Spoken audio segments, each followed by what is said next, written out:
देखेंगे जिस व्यक्ति के अंदर से बुराइयां निकल जाती हैं वही एक संघ का निर्माण करता है। जैसे कि बाबा साहब ने वो शिक्षा देके हम लोगों को ऐसी व्यवस्था दी है जिससे कि हम लोग जो है खूब अच्छे से हंसी खुशी से जीवन यापन कर रहे हैं। फिर जब संघ निर्मित हो जाता है तो आप देखते हैं कि आप प्राकृतिक जो घटनाएं होती हैं उसका खूब अच्छे से आप लोग सामना कर सकते हैं। इसलिए जो है धर्म के राह पर चलते हुए अपने आप को शीलवान बनाना अति आवश्यक है। इसीलिए जो है भगवान बुद्ध ने कहा कि समाज को पंचशील का पालन करना चाहिए कि हम हिंसा नहीं करेंगे, आपस में लड़ाई झगड़े नहीं करेंगे, मन में द्वेष भाव नहीं रखेंगे। जब हम लड़ाई झगड़े द्वेष भाव आपस में नहीं रखेंगे तो आप देखोगे आपस में भाईचारा जो है बहुत अच्छे से बढ़ेगा। भाईचारे का जो गुण है वो आपके अंदर ढलता चला जाएगा, आपके अंदर करुणा मैत्री दया भाव बढ़ती चली जाएगी। जब ये बढ़ती है तो उस संघ में मजबूती आती चली जाती है। फिर इसके बाद जो है हम चोरी नहीं करेंगे, बिना दी हुई किसी की चीज हम नहीं लेंगे। अगर कोई हमारी चीज बिना मतलब आके ले लेता है तो कितना कष्ट होता है। जब हमें जरूरत पड़ती है हम उसको देखते हैं कि नहीं है वहाँ पर वो चीज़ तो दुख होता है। तो वैसे ही अगर हम किसी दूसरे की लेंगे तो उसे भी वैसे ही कष्ट होता है। इसके बाद दुराचार से हमें दूर रहना है, क्योंकि अपने काया को पवित्र बना के रखना है, अपने चरित्र को शुद्ध बना के रखना है, परिशुद्ध बना के रखना है। तो उससे क्या होता है कि जो जीवन आपका कभी भयभीत नहीं होता है। क्यों? क्योंकि बिल्कुल डर नहीं है कि कोई कुछ हमारी बुराई करेगा, क्योंकि आपका चरित्र ही इतना सुंदर है, इतना अच्छा है, इतना पवित्र है कि कोई कुछ नहीं कर सकता है। तो वो जो संबंध है बहुत मजबूती से आगे बढ़ता रहता है। इसके बाद जो है हम झूठ नहीं बोलेंगे। झूठ में 4 चीजें आती हैं। असत्य भाषण नहीं करेंगे, चुगली नहीं करेंगे, गाली गलौज नहीं देंगे और निरर्थक की चर्चा नहीं करेंगे। आप देखो ज्यादातर क्या होता है, जो ये वाणी है, वाणी से ही लड़ाई झगड़े हो जाते हैं। क्योंकि चुगली करना, कट शब्द बोलना या बेवजह की चर्चा करते रहना या झूठ बोलना, जब जिसके वाणी में ये बातें होती हैं तो उसका घर कभी भी संगठित नहीं रह पाता है, कभी भी सन्मार्ग पर आरूढ़ नहीं हो पाता है। क्योंकि अगर जो मुखिया है या उस परिवार में किसी के अंदर है तो धीरे धीरे दूसरे के भी मतलब अंदर वो बातें आती चली जाती हैं, वो संस्कार आते चले जाते हैं। इसलिए जो है बुद्ध ने कहा है कि बचपन से ही संस्कार अच्छे बनाओगे तो आप बड़े होकर भी आपके अंदर संस्कार अच्छे बने रहेंगे। और जो बड़े हैं उन्हें भी अपना जो जीवन यापन करते हैं उन्हें अच्छे संस्कार के माध्यम से जीवन यापन करना चाहिए, जिससे कि जो बच्चे हैं वो भली प्रकार सीख सकें। इसके बाद नशापान, इससे दूर रहना है, चाहे वो कच्ची हो पक्की हो। शराब नहीं पीनी है, नशीले पदार्थों का सेवन नहीं करना है और प्रमाद वाले स्थानों पे नहीं जाना है जहाँ धुआं होता हो या जहाँ पर मतलब मन विचलित होने वाली बातें मतलब करते हो लोग बैठ के, वहाँ पर हमें नहीं बैठना है। भगवान बुद्ध ने पंचशील में ये बातें कही हैं। जो परिवार इन पंचशील की बातों को मानता है उस परिवार में हमेशा सुख समृद्धि बनी रहती है, कभी भी सुख समृद्धि जाती नहीं है। क्यों? क्योंकि हर व्यक्ति जो उस परिवार में है वो स्वयं शीलवान है। क्योंकि जब हम शीलवान होते हैं तभी एक दूसरे के प्रति विश्वास बना रहता है। जहाँ पर विश्वास बना रहता है वहाँ पर कभी भी मतलब मन मिटाव नहीं उत्पन्न होगा, वहाँ पर लड़ाई झगड़े नहीं होंगे। लेकिन क्या है कि ऐसा नहीं है। हम लोग जो है बहुत पुराने समय से बुद्ध के मार्ग को भूल गए हैं। या जो अरहंत होते हैं, अरहंत हमेशा सन्मार्ग बताते हैं, सदाचार का रास्ता दिखलाते हैं, जिससे कि हमारा शरीर वाणी और मन शुद्ध होता रहे।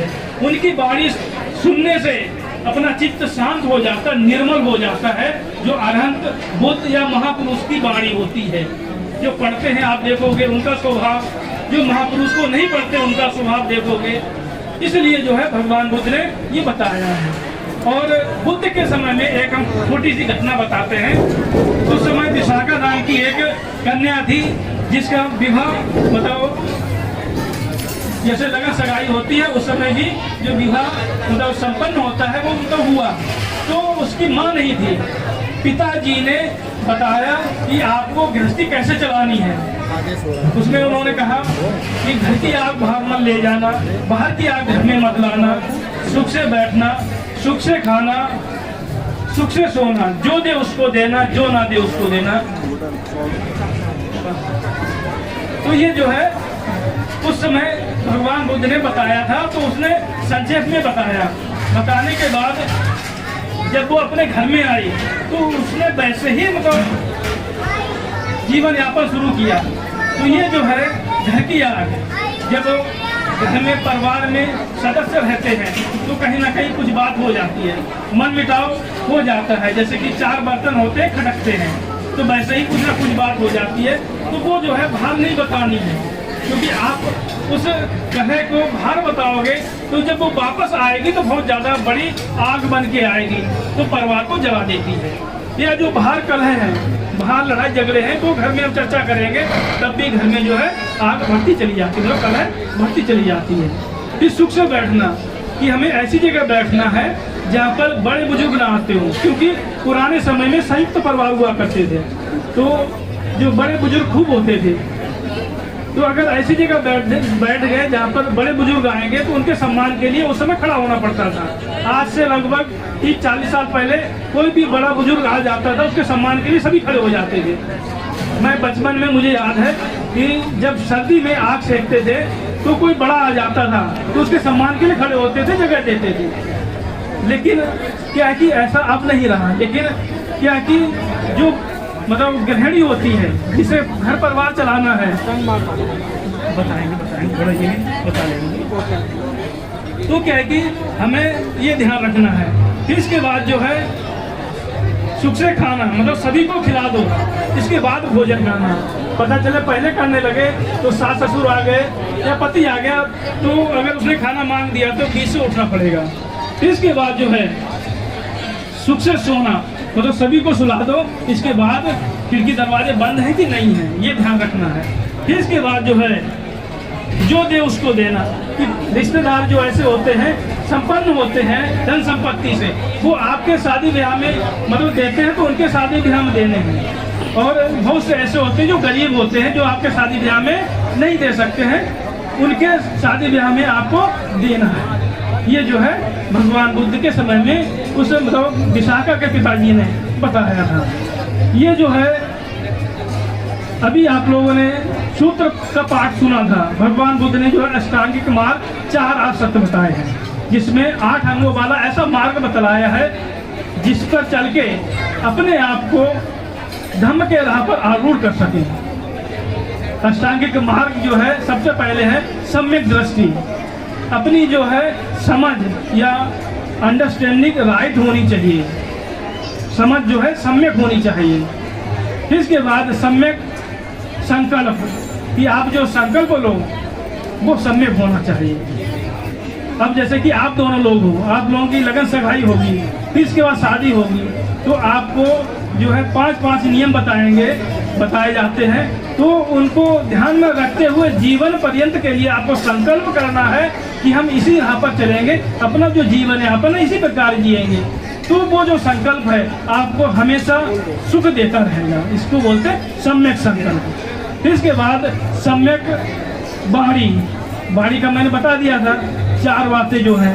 फिर सम्यक कर्म, अपने कर्म अच्छे होने चाहिए जिससे कि कोई निंदा ना कर सके। इसके बाद जो है सम्यक आजीविका, जीवन यापन करने के लिए जो है हम धन संपत्ति कमाते हैं तो वो सही तरीके से धन मतलब आना चाहिए। फिर इसके बाद जो है सम्यक व्यायाम, फिर इसके बाद जो है सम्यक सति, सम्यक समाधि। ये जो है 8 अंगों वाला मार्ग है जो इस पर चलता है।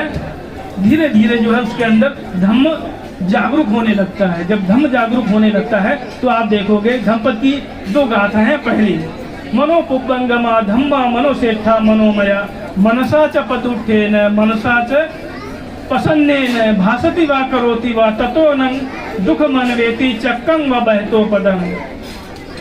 कि जो मन है वो सभी कार्यों का अगुआ है, वो प्रधान है। बुरे मन से अगर आप कोई कार्य करते हो तो दुख उसी प्रकार आपके पीछे पीछे लगा रहता है, जैसे कि बैलों के पीछे गाड़ी का चक्का लगा रहता था। और प्रसन्न मन से मतलब परिशुद्ध मन से कोई भी कार्य करते हो तो सुख आपके पीछे पीछे वैसे ही लगा रहेगा जैसे कि कभी साथ ना छोड़ने वाली छाया। ये भगवान बुद्ध ने बहुत अच्छे से बतलाया है कि आप शीलवान बनते हो, जितने ज्यादा शीलवान बनते चले जाते हो और अपने बड़े बुजुर्गों का सम्मान करते जाते हो तो देखोगे आपका जो वैवाहिक जीवन है वो बहुत सुखमय होता चला जाएगा, क्योंकि सभी का दिल से आशीर्वाद होता है, बड़े बुजुर्गों का और साथ में महापुरुषों का भी आशीर्वाद होता है। अगर आप उस राह पर नहीं चलोगे तो आशीर्वाद नहीं मिल पाता है। तो हम ज़्यादा ना बोलते हुए यही आशा करते हैं आप सभी लोग जो है इस राह पर चलते हुए जो है ये लगन सगाई संपन्न होगी और बुद्ध धर्म संघ बाबा साहब का आशीर्वाद आप लोगों पर हमेशा बना रहेगा। 3 बार बोलो साधु साधु साधु।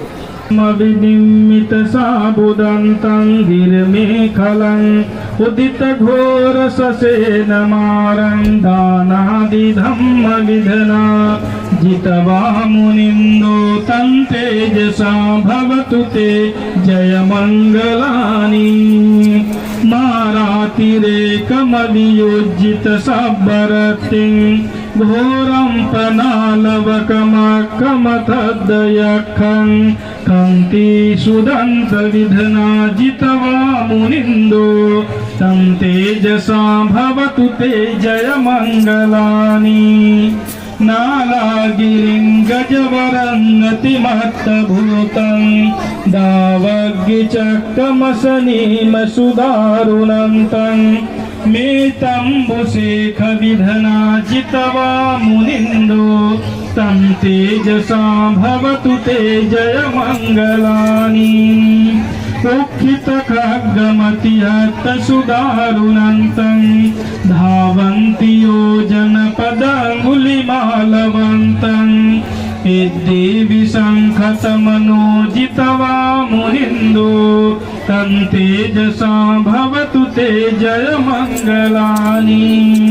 कत्वान कट्ठमुदरङ्गिव गब्बनेय्या चिञ्चाय दोट्टवचनं जनकाय मध्ये सन्तेन सोमविधना जितवा मुनिन्दो तं तेजसा भवतु ते जय मंगलानि। सच्चं विहाय मतिसच्चकबाधकेतुं बाधाविरोपितमनं अत्यन्धभूतं पय्यापदीपजलितो जितवा मुनिन्दो तं तेजसा भवतु ते जय मंगलानि। नन्दोपनन्द भुजगन्धिबुधं महेद्रिं पुथेन थेरभुजगेन दमापयन्तो सिद्धोपदेशविधना जितवा मुनिन्दो तं तेजसा भवतु ते जय मंगलानि। दुर्गाय दीप्तिभुजगेन सुदाट्टहतं ब्रह्मं विशोऽधिजुतमेद्धिवकाय विधानं यानागधेन विधना जितवा मुनिन्दो तं तेजसा भवतु ते जय मंगलानि। तेतापि बुद्ध जय मंगल अट्ठगाथा यो वाचको दिन दिने सरते मतन्दी हित्वाननेक विवधान चुपद्दवानी मोक्षं सुखं अधिगमेय नरो सपञ्योति सब्बीतियो विभज्जन्तु सर्वरोगो विनश्यतु माते भवत्वंसरायो सुखी दीर्घायुको भव। साधु साधु साधु। बुद्धं नमामि धम्मं नमामि संघं नमामि अहं वन्दामि सर्वदा।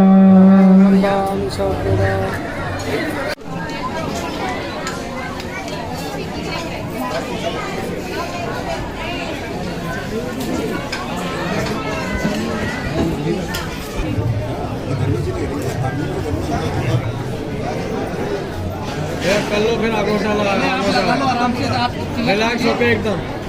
अच्छे से लगा लो। आप चावल लगाओ।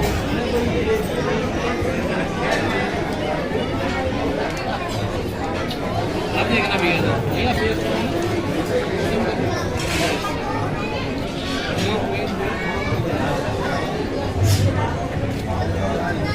पहले इस कैमरा एक बार यहाँ देखिए आप दोनों, थोड़ा सा स्माइल लीजिए, स्माइल, वेट वेट वेट, बस मोर, स्माइल, थैंक यू। भैया आप एक बार आप भैया फेस इधर बस बस बस आप देखना। ठीक है, आगे करो, आगे कैरी ऑन।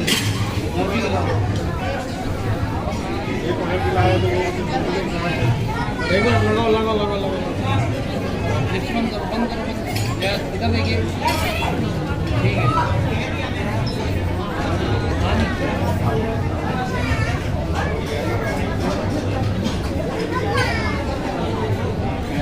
वही देखो, आप नेचुरल चाहिए कुछ। हाँ पिलो।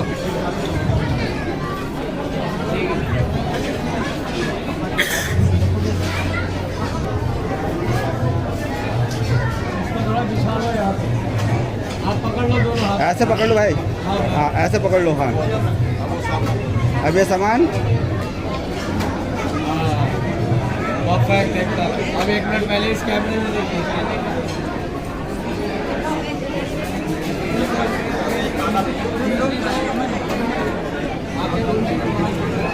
हाँ जी,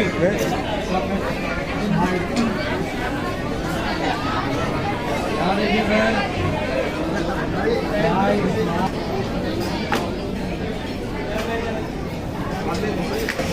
पहना लो, पहले पहना लो, अच्छे से पहना लो, रोक लगा लो सही से। Wait, smile. अब यहाँ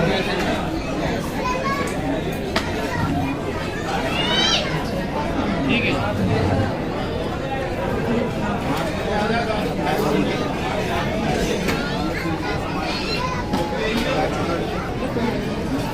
भैया सामान रखो, दादी को दिखाओ।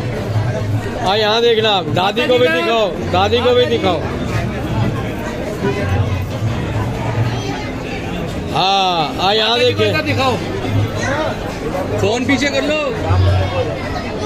हाँ यहाँ दिखाओ, यहाँ भैया इधर, इधर इधर सर, इधर।